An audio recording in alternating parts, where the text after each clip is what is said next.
What's up, everybody? Give me a few seconds because this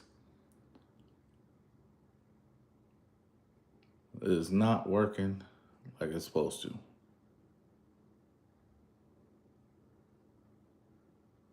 All right. Boom, boom. Let me hear how it sound.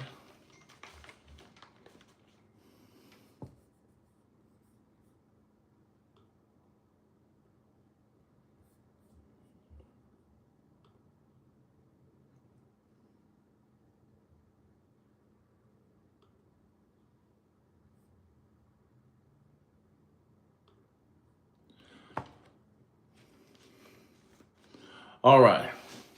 What's up, everybody? Supreme Decisions here. And today I wanted to go into something because I was going to do a kind of a Q&A session. That is weird.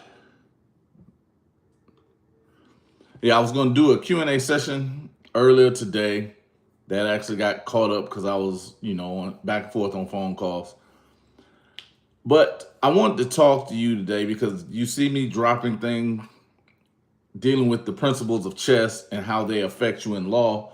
And one of those interactions and kind of mind play.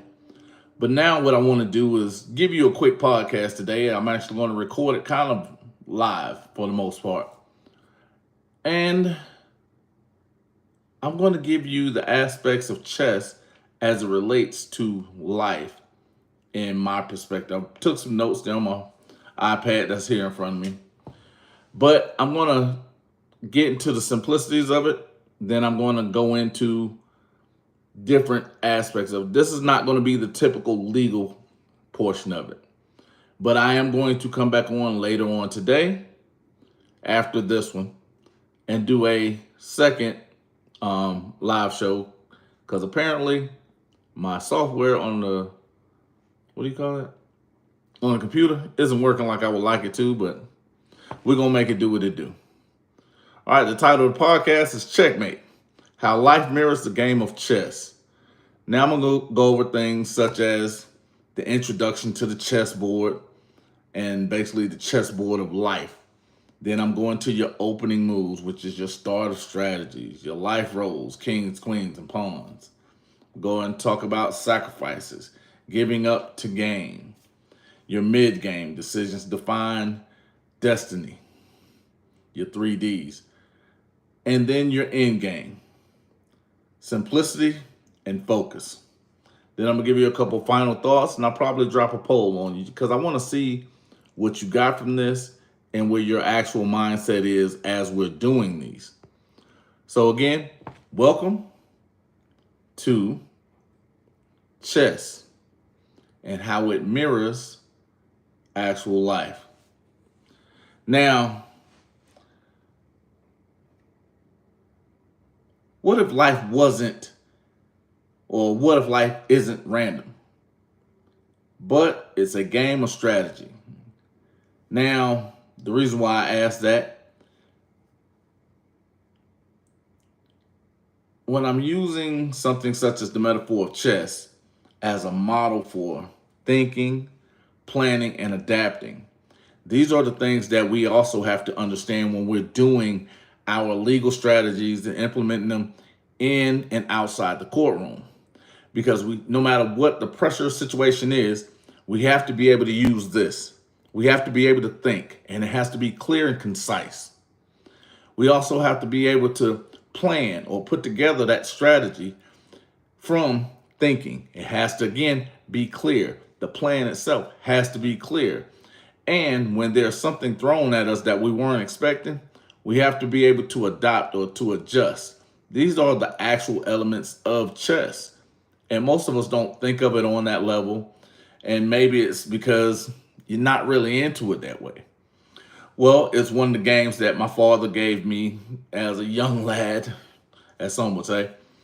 But mostly, if you went through the stories or you hear some of my podcasts early on where I spoke about the actual things that I did with my father, and chess was one of them. And one of the things I have even now, a crystal chess set that's on my living room table. Now, giving you a basic, quick overview of chess. You got 64 squares, 16 pieces per side, and the goal is checkmate. Now, when we're implementing this into our life and as in law, everybody starts off in the same realm, so to speak, because you're going to be given freedom. You're just doing. Police officers just doing, the prosecutor just doing, the judge is just doing, you are just doing until there's a move. The first move is your interaction with police officers, right? So then understanding your move now is after you're in interaction with the police officer. You're going into the smoke versus fire theory, because the first move is made by them, the second move is made by you. Now, you can concede the game, which a lot of people do, and just say, you know what, I'm going to pay this off. Or you can engage in battle, which is engaging in strategy, and you actually make that move. Now, I'm going to go into something in a few seconds that's going to deal on a different level of that first move type ideology and thinking, but it's understanding life is a kind of chess with struggle, competition, good and ill events. And that's from Benjamin Franklin. Because in chess and in life, how you start matters, but it's not everything. Now, when we talk about something such as childhood or your opening moves, they're shaped by your parents, your environments, and early choices. And just like chess has your openings. These moves can actually set the tone for your life, just like dealing with your legal situation. Your decisions are the ones that actually set up how you're going to make your next step. Now, just to give you kind of a childhood example, which I speak about, because we often hear about the trust fund babies, these people that are born with an advantage. We don't like them for whatever reason. But then we also hear about the people that are born in struggle and how they have to fight and climb through everything. Well, what we don't hear about are the kids kind of like myself, where I didn't have a lot of struggle, but my structure and discipline set was unlike most, or uncharacteristically like most, because my punishments were for bad decisions, not listening to my parents and things of that nature. It was writing the Bible. It was writing the encyclopedia. It was writing things down. Why? So whenever I do write something, it's clear, it's concise, it's understood. I'm not using words that I don't know the meaning of. And I'm able to now see the language in true form, right? And these are things that a lot of people are missing, because we are forgetting that these things actually exist. And we are forgetting that these start out in a way, because even with myself, if you're judging me based on events that I did as 10-year-old, 12-year-old, 15, hell, even a 20-year-old, those people, technically me, shaped who I am now. That doesn't mean that didn't happen. Doesn't mean I wasn't that guy at that time. It means that all of those guys are part of who I am at the totality of the game, because now I'm on the side of the end game. And I'm going to get into that as well. But it does not take away the things that I learned, the things that I've done, the interactions or experiences I had. Does not change them just because I am no longer that person. Because that is still inside me in ways of, I did it. I can't change that. So that's what is meant by how you start matters, but it's not everything, because everyone's environment is different, even whenever they're similar. Even when you're starting out, because even with chess, we understand that everybody starts off with the same game. We have the same amount of pieces. We have the same set of rules. Now, those rules may change or kind of twist and turn a little bit, but those things are still in place and those things are also still in play. And understanding the lessons that come from the early portions of life. Preparation beats impulse because they always tell you have to think before you act. And that's what this is done in law. If you're prepared prior to an action happening, you're able to then deal with it in a more calm, more sound manner. Learn patterns, but don't be rigid. You have to be, like Bruce Lee called, like water. You have to understand that the nature of the beast doesn't change, just the players. Now, with being rigid, because this player plays this way, doesn't mean this player is going to play that way. Although I'm prepared for the game itself. I know where they're going. I just don't know how fast they're going there or even if they are going at all.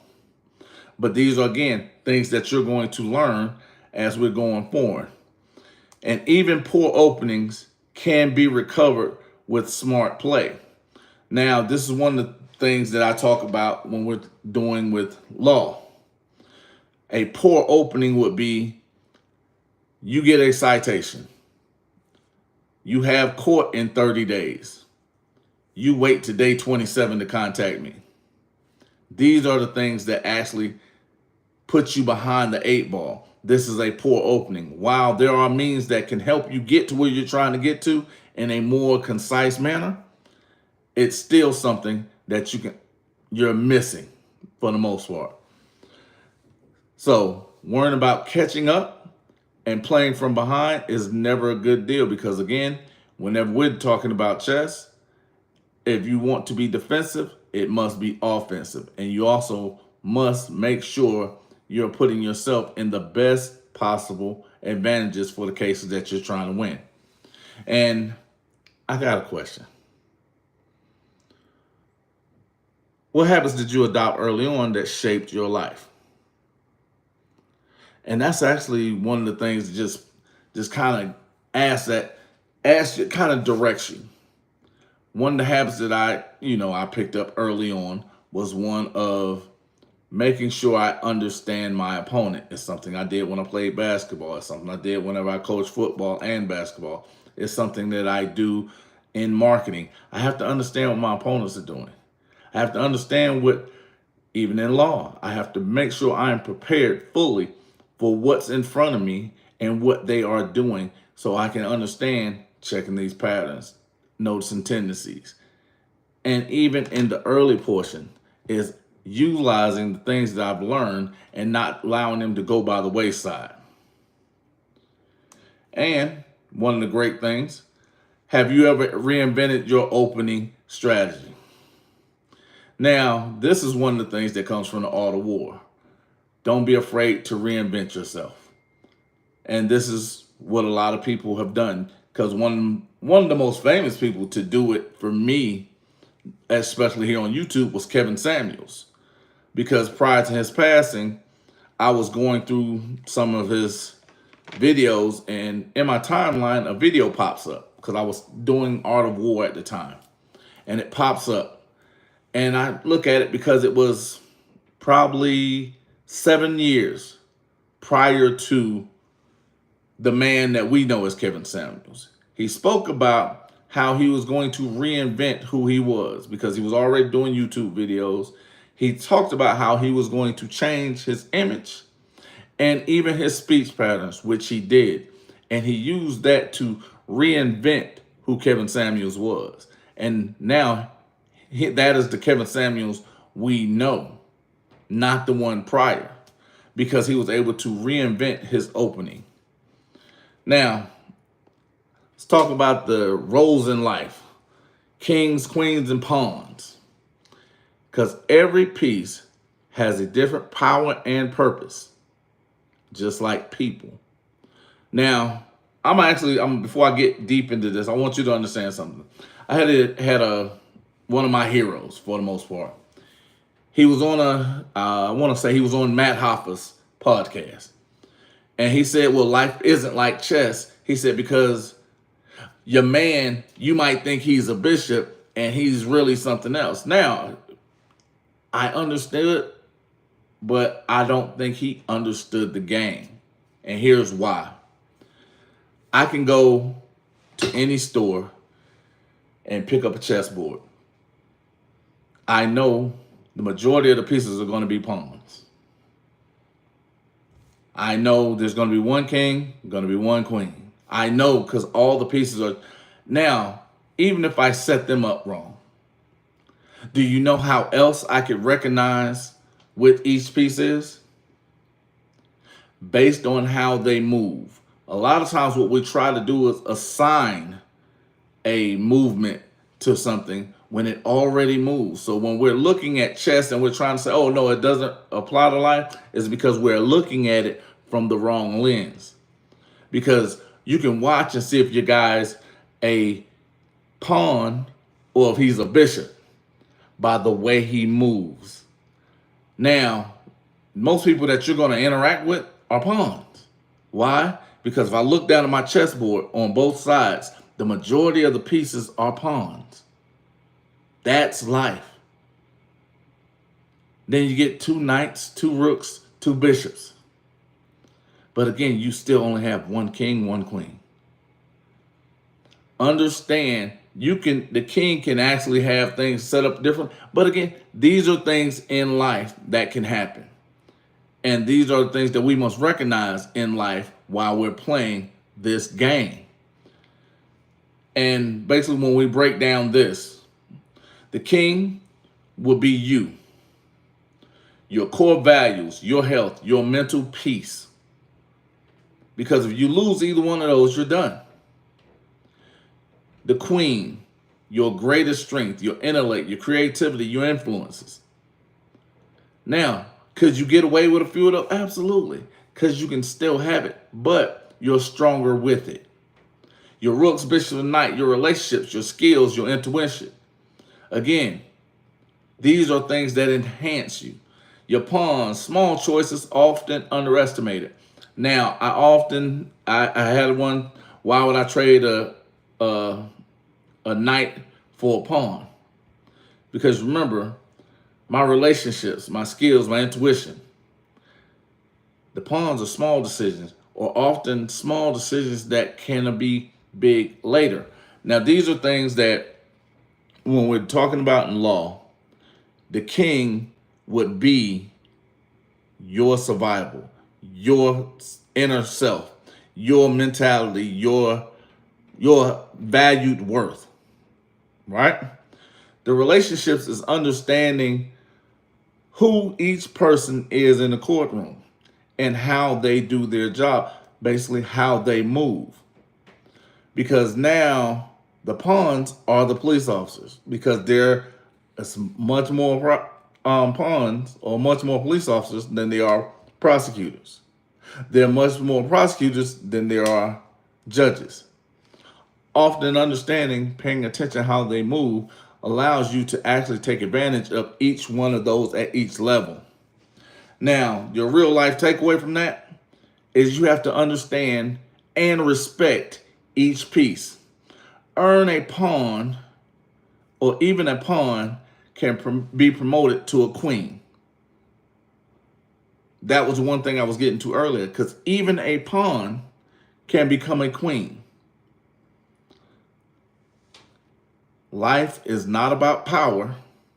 It's about placement and purpose, because anybody can come up here and just give you something.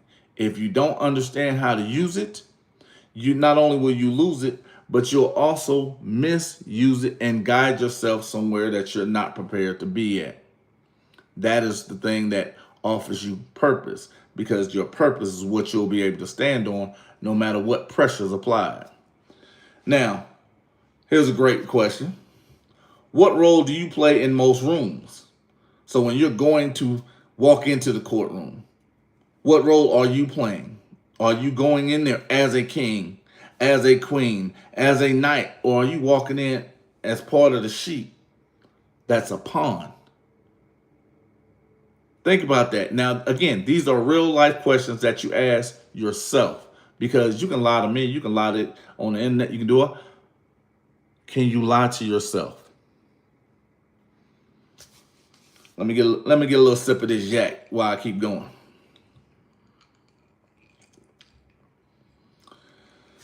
Now, here's where it gets a little different, a little tricky. Because this is what I'm talking about: sacrifices, or basically giving up to gain something. And chess teaches us the values of strategy, or strategic sacrifice. Now, a lot of times when we're looking at this, we're looking at, give you an example. A strategic sacrifice was Gunna in the Young Thug trial. Now, a lot of people kind of got upset with Gunna, and I get it. I understand it, because it could have been used in a way that would have negatively affected Thug. I get it, but it was also the fact that there wasn't a full understanding of how it worked for Gunna to even take that plea, and that's why Gunna doesn't understand why people are upset with him. But he came out, he's doing whatever he's doing. But at the end of the day, it's one of those strategic sacrifices he thought he was making, not for mainly himself, but he thought by making that move, he could inevitably help Thug, which he did not. But anyway, understanding these strategic sacrifices in life, because sometimes we have things like, we have children, we have a relationship, we have children, we have to sacrifice things such as time. Well, one of the things I had to do whenever I first started having children was I had more of a luxury to negotiate childcare. So in most cases, I either negotiated childcare or I facilitated it by taking my children with me on appointments or having daycare at my place of employment, because at the time I had a different skill set that allowed for that to happen. Now, again, because I'm in that bracket that don't nobody really want to talk about. I mean, I'm not lower class, I'm not high class, but I'm in that space. But what about those that have different types of sacrifices, such as quitting a job to start a business? That's a sacrifice, because if you're going to give somebody else 8 hours a day, why won't you give yourself 8? Ending a relationship to find peace. Now, a lot of women use this in the skill set of divorce. He's not being peaceful, basically, for whatever reason. They're bored, they found something else, and they're looking for peace. Or even, while it's a smaller number, men leave and they go and find peace. Because even I'm one of those people, I've been divorced a couple of times. And in the retrospect of it, I'm now with someone, which is a former someone, and there's a different level of peace this person brings. And at the same time, I'm in a different spot in my life where I'm only accepting peace, like at all. And then delaying gratification for a future reward. Now, a lot of times, many of us do these things. Like, we go out and we work a job for 40 years so we can actually not necessarily rest, because generally when we stop working, that's when our body completely breaks down and we don't have an opportunity to really enjoy life. But it's for not our children, our grandchildren and our great-grand. That's who we're working for, the later gratification. And these are the things that I also talk about when we're talking about gambits. We're sacrificing certain things to get certain things. And then we're doing the legal cases, we're sacrificing time, we're sacrificing energy. We're actually, in a lot more cases, we're sacrificing money in order to get to the result that we're trying to be at. And basically, every sacrifice is a step forward if you can see the board. And that's the key. Because remember, I told you, even in law, the biggest words in law are if, and, or. Every sacrifice is a step forward if you can see the board. Many people don't see the board and they're just making moves. So they're doing things that are unplanned, undisciplined, and unknowing. And they're expecting a great outcome. And those are things that are not conducive for what they're trying to do in a legal aspect. And even in doing this, some sacrifices are just bad. And one of those would be what they call late filings or ambush filings. When we're waiting to the actual day of or a couple of days before to actually file something. And one of the things I often tell everybody, once I get it to you, file it. File it. Don't let 24 hours pass. File it. And or send it off. Do what you need to do. But it needs to be done as soon as possible, because even doing that, yes, it's a sacrifice. But if it's not sacrificed correctly, it could actually cost you. It can do more harm than it can help. And those are the blunders that a lot of us make. Even in life, we've done that. We've sacrificed time over here and lost something over here. And what do you have to give up to get where you are? What do you have to give up to get where you are? That's actually a lot. Because see, with me, I had to give up everybody I knew and loved. For at least 99% of the people I knew and loved, I literally left. I am literally thousands of miles away from anybody that I'm related to or even old friends. These were things that I need to do for me to gain peace. What was something that you had to do? And again, you don't have to say it to me. You can write it in the comments. You can shoot me an email, whatever. Again, it's a question because, again, I want to provoke thought. And here's the biggest one. Have you ever sacrificed something and regretted it? If and or.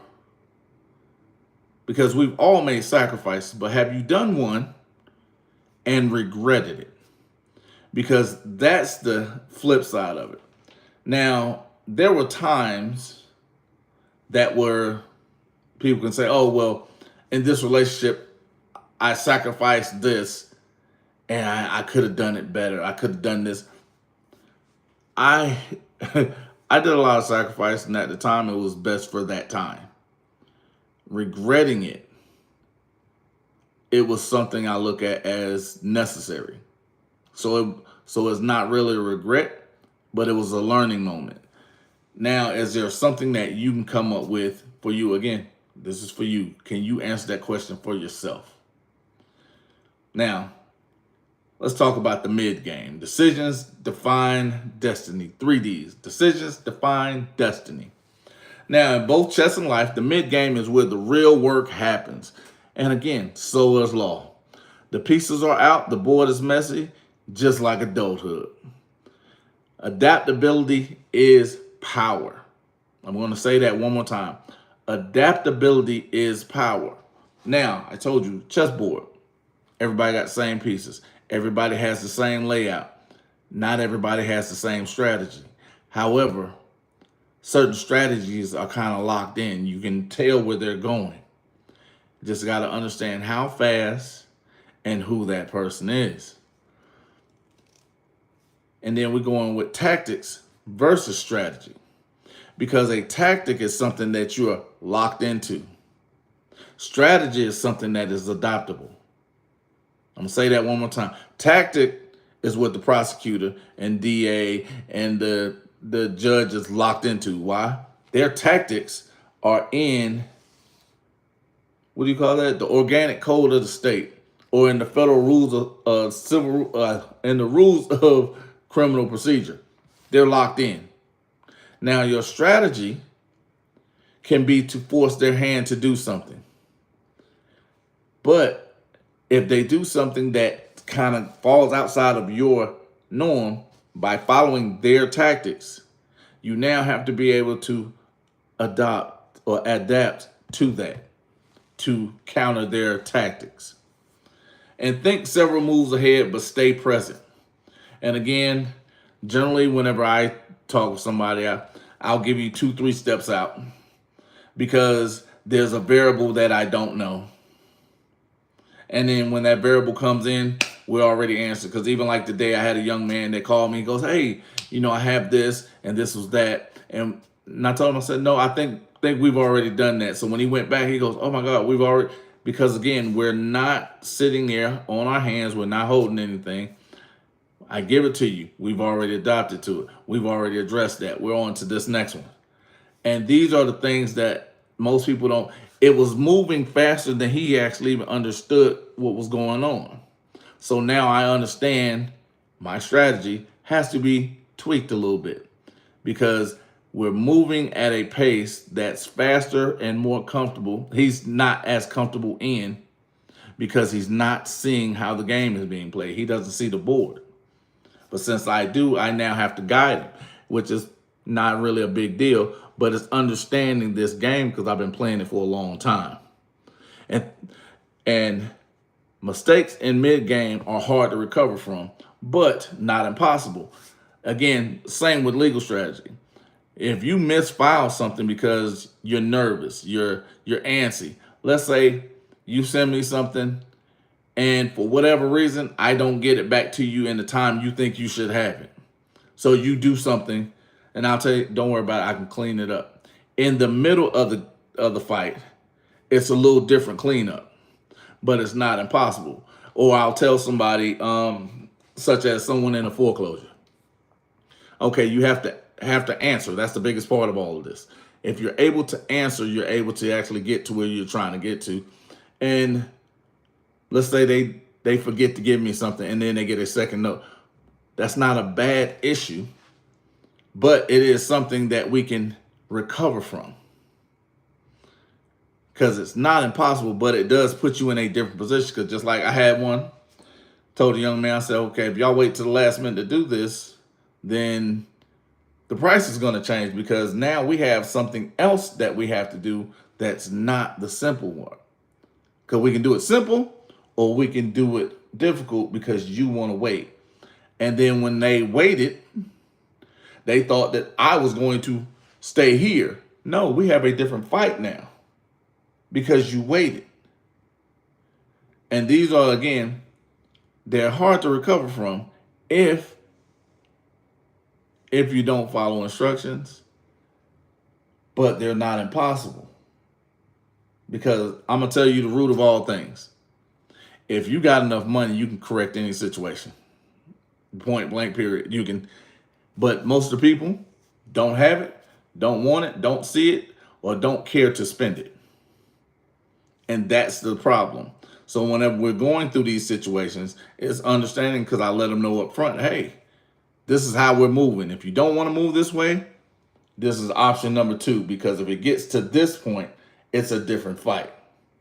And understanding the exact same way in life, because a police officer, it was one of the greatest analogies that he gave. He said, guy goes to jail or goes to prison at 20, he's not talking. A guy goes to prison at 30, he's not talking much. So the guy goes to prison at 40, he's telling on everybody because his life is already over. And that's the context of it. Because if you get a 20-year sentence and you're 20, you're out when you're 40. You still have life left.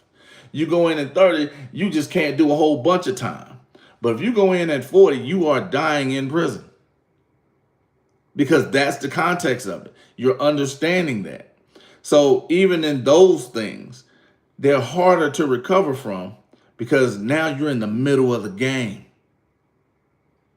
Now, is it impossible? Could he get out when he's 65 and still? Absolutely. Not likely, but it's possible. But it's one of those things that you always have to keep in the back of your mind, is understanding also human nature. Because even with real life advice, don't play defense forever, because at some point you need to attack. And I've often said this because if you've seen any of my posts, one of the things I put, if you must play defense, be offensive with your defense. Because a lot of times when you're being pushed backwards, you don't understand how the fight looks. And it actually wears you out most. It wears you out faster. Great example, because I love boxing. One of the boxing matches I watched, and I even listened to Stephen A. speak about it, was Floyd Mayweather versus Conor McGregor. And Floyd understood that Conor isn't used to boxing. He's used to fighting, but he's not used to boxing. And that was his advantage. And one of the things he understood about him not being used to boxing was he's not used to throwing punches while he was walking backwards. So Floyd said, I'm going to stand right in front of him and I'm going to push him back for 5 rounds. And that's exactly what he did. Because if you ever watch that fight, at the end of the 5th round, he asked Conor, where's the power? But the one thing was, he had already understood not changing the fight, but understanding the fight he was going to have. And he understood now after the 5th round, instead of being defensive, I can now throw punches and be offensive. And he ended up knocking Conor McGregor out. Why? Because he was able to be offensive with his defense, because he understood tiring him out by making him do something he's not used to. Now, how does that apply to law? Well, a lot of times they use your programming. I think that's the best word to use, your programming, because you're programmed to believe that they have power. You're programmed to believe that they can do anything they want to you. But at the end of the day, all of them work for you. Once you treat them as employees and not employers and not superiors, the game looks different. They treat you different. Even the young man, whenever I put in the video, if you ever have, while you're losing in court, he even said, I went in there, they talked to me crazy. When I came back, I was Mr. They spoke to him different. Why? Because that paperwork was different. He was now speaking their language. He wasn't just filing something just to be filing it. He was talking to them in a language they understood. He was talking to them as employees, not employers. And they acquiesced. Understand that. In law, they're stuck in a tactic. Everything, their rules are concrete. They can't go outside of those rules. And when they do, there's a consequence. And when they understand that you know how to speak to them, you speak their language, they know you can now hold them accountable for their actions. These are the things that we're talking about when we're being offensive with our defense. These are the things that we're talking about when we're saying we have to actually understand the game, when we can see the board. Most people can't see the board. Now, are you playing offense or defense in your life right now? When you're going to court, are you playing offense or are you playing defense? Can you actually see the game? Do you know what the game is that you're playing? Because a lot of times I see people, or I go in to help people after they've done something and they've been playing chess or checkers, excuse me. They wasn't playing chess. And it's something that's interesting because they think they were functioning at a higher level. And then when even even using AI, I actually love it. I'm starting to get how it's working. Now, I did a video, I want to say about 6 months back. I spoke about how AI was not it. Now, I'm going to say it again. AI is not it yet. We are about 3 years from AI actually being able to give you an actual motion that actually ties someone down, because now it's spitting out information, and then they'll tell you, go talk to somebody that's live. Go talk to legal counsel. Get you some legal. It says it. Matter of fact, I'm actually, because I looked at one the other day.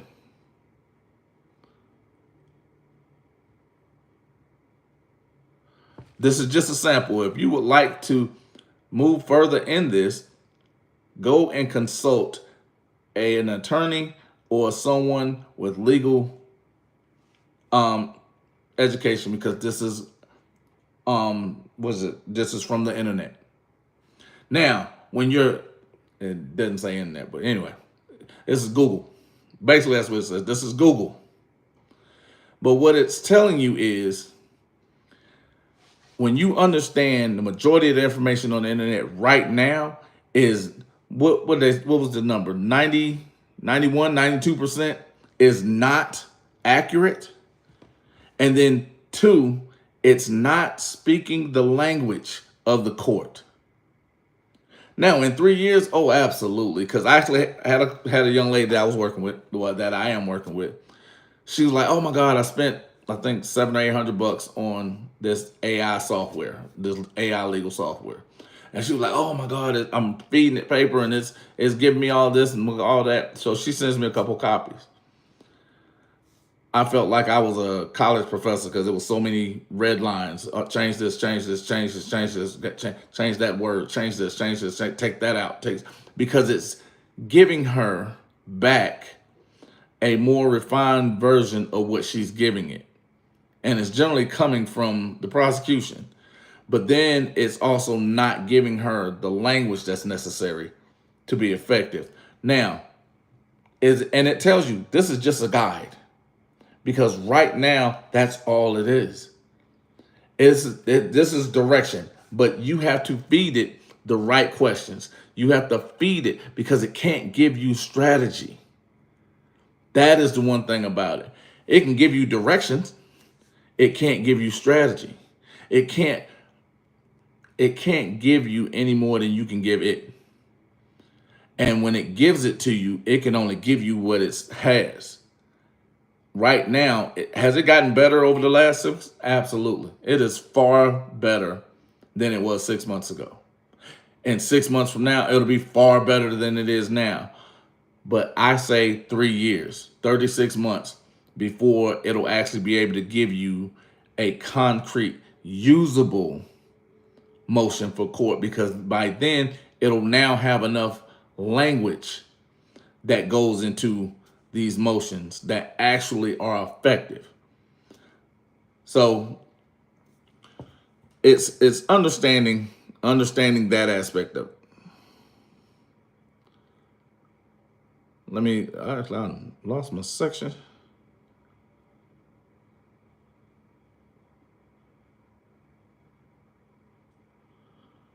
Okay.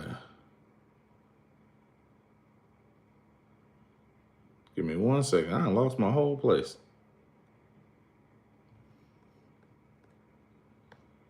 All right, here we go. See, this is why you don't put everything on your iPad, because then you go scrolling off and doing some other stuff and get lost. Anyway. And here's, actually, I wrote down a great question. In your life, what is your next move for this year? I'm not saying for next year. What is your next move for tomorrow? That's the question. Because a lot of us aren't making actual decisions on what we're doing, and we're just going through the motions. And in doing that, we're losing fulfillment. We're losing purpose. Are you still fulfilling your purpose? And understanding that is when we can actually go into the end game. And I'll tell people this is pretty much where I'm at now. Simplicity and focus. Because again, in the end game, there are fewer pieces, there's less chaos, and there's more clarity. I'm going to say that one more time. In the end game, there are fewer pieces, less chaos, and more clarity. As you go through any case, the beginning of the case is the most chaotic time of your life. It will be the most chaotic time of any time that you're doing anything. As you get towards the end,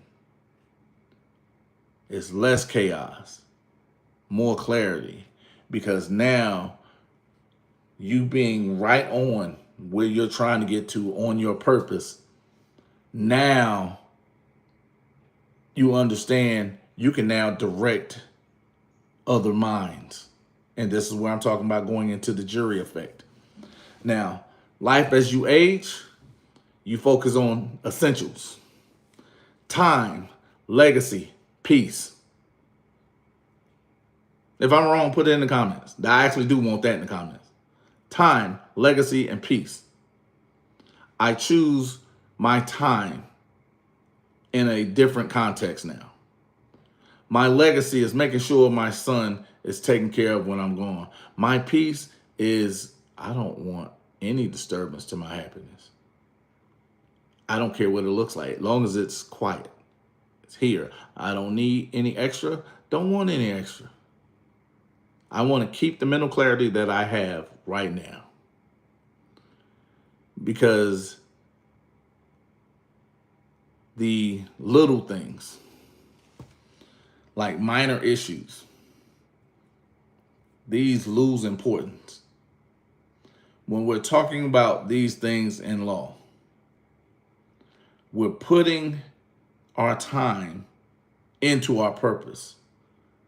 And in most cases, we're not trying to have a legacy being in prison. And our peace is getting this case dismissed or a favorable judgment for monetary gain. So all the extra stuff that goes on, we don't care about it anymore. And even in this context, position over power. Because if we have a lot of power, there are a lot of powerful people that are in prison. Diddy. But they're in prison. So you can call it whatever you want to call it. And understanding every move counts. You're wasting moves by just being in the number, going here just because, getting up every morning just because. You're losing purpose. In law, it's wondering what it is that you want to do next, and you don't have any true purpose for what you're doing. Because that's one of the questions I always ask. What is it that you're looking for? Because if you have a true purpose, nothing that can happen that can deter you from that purpose. And understanding now every move that you make counts. Now we're going to connect the goal. The whole point in every case is to finish strong. Again, with the dismissal, if you want to buy some time and doing some other thing, or even getting a favorable decision for monetary gain. These are the things that you have to understand on being strong on the finish. Sometimes you have to pound it, and just rush through. Sometimes it takes time, which is why you see, I think a video I saw the other day, a guy's in federal court right now from a video from 2019. I'm like, that's 6.5 years ago. Like, are you kidding me? It was, matter of fact, it was January 2019 from a traffic stop. So you mean the cops have been working this entire time? But it wasn't one of those, they can just push. It took time for them to get to where they're going. Now they're finishing strong because now the video's out. Now the cop has lost his shield. He lost his certification. And they're getting monetary gain. They finished the run strong. But again, sometimes that's what they call the kid gloves. Got to put on the kid gloves and just be very soft and gentle with it. Sometimes you just have to punch it in the mouth and keep running through. But again, it depends on your purpose. And sometimes you win by one smart move late in the game. And that's one of the ones where I talked about This is how sometimes a pawn can be a queen. In the video this is what I was talking about. Sometimes it can be an instance in the body cam video. Sometimes it can be police officers' notes. Sometimes we can actually win a case from ex parte conversation that the prosecutor had with the witness. Like, it can be something small or minute that no one pays attention to, but that one move is actually something that wins the case, because even oftentimes it's one of those things where it's overlooked. And we go back, because I actually catch myself now.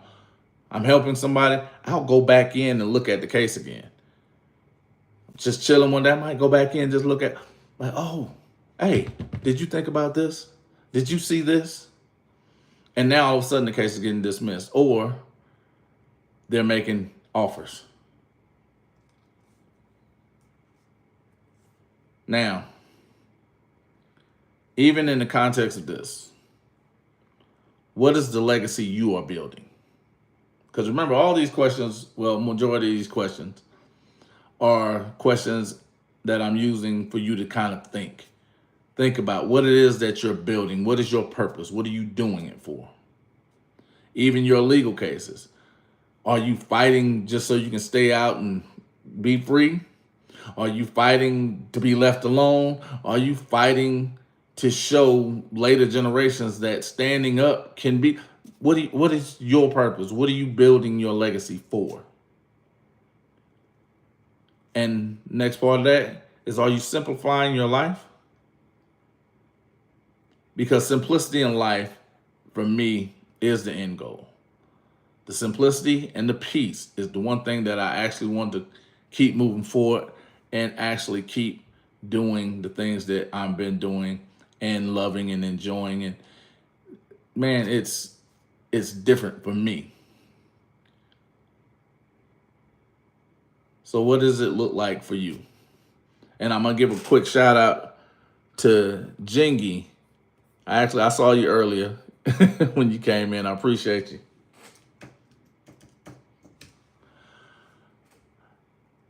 So I'm going to close with this. Life and law has openings, middles, and end-game phrases. You must know the pieces, patterns, and purpose. Pieces, patterns, perfect. Your mindset is your most important piece. Making sure this stays clear. And most importantly, make your next move count. And always assume your opponent's last move was their best move. Now, go out, reflect on your life board this week, and share this episode message with someone going through a big decision. And be on the lookout for later on today. I'm going to put out your next move, life lessons from chess.